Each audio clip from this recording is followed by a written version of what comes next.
এই সমাজে এমন কোনো মানুষ খুঁজে পাওয়া যাবে না যে একটা উলঙ্গ শরীর ঢাকতে এক পয়সাও দিবে।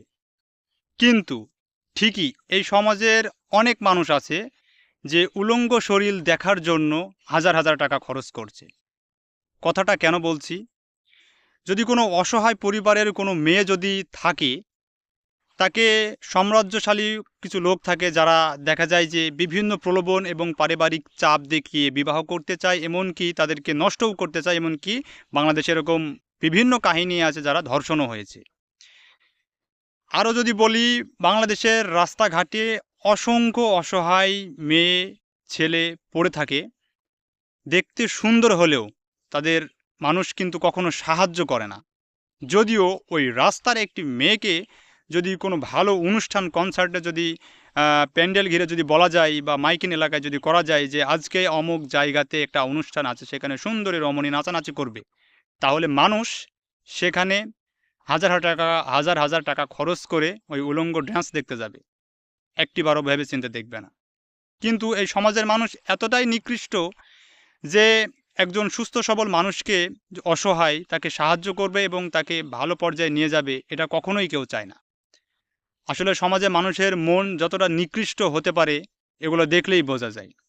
একজন সুস্থ মানুষ, অসহায় মানুষ, যদি মানুষ কোনোভাবে বুঝতে পারে তার দুর্বলতার সুযোগ পায়, তাহলে সেই মানুষটিকে যে কোনো উপায়ে আঘাত করার চেষ্টা করে। কিন্তু যদি আমরা সেটা না করে সে মানুষটিকে যদি একটু সাহায্য সহযোগিতা করি, সহায়তার হাত বাড়িয়ে দিই, নিশ্চয়ই তাহলে সে ভালো কিছু করবে। কিন্তু বিষয়টি অন্য দিক। কিছু খারাপ পুরুষ কারণে কিছু মেয়ে আছে, উদ্দেশ্য করেই বলছি খারাপ লোকদের জন্য, কারণ এই ধরনের লোকগুলোর জন্য অনেক মেয়ে আছে যারা ভালো পথে যেতে গিয়েও যেতে পারে না। কেন পারে না? শুধু খারাপ কুদৃষ্টি এবং খারাপ প্রচলন থাকার কারণে। হয়তো পড়াশোনা করে ভালো জায়গায় স্টাবলিশ হওয়ার চেষ্টা করে, কিন্তু কোনোভাবেই তারা পেরে ওঠে না। তো আসলে যখন কোনো রাস্তা না থাকে তখন তারা বেছে নেয় একটা ব্যতিক্রম পথ, যে পথটি তাদের জীবনের একটা কঠিন অন্ধকারের দিকে ঠেলে নিয়ে যায়। এজন্যই বলছি, এই সমাজের মানুষ এতটাই নিকৃষ্ট যে একটা মানুষ যদি উলঙ্গ অবস্থাতে থাকে, তার পোশাক কিনে দিতে হবে বা ঢেকে দিতে হবে এরকম মানুষ কেউ নাই, এবং তার পাশেও কেউ যাবে না। কিন্তু উলঙ্গ অবস্থায় বা খারাপ পরিস্থিতি থাকবে, অনুষ্ঠান ড্যান্স হবে, মানুষ সেখানে হাজার হাজার টাকা খরচ করবে, সেখানে দেখতে যাবে।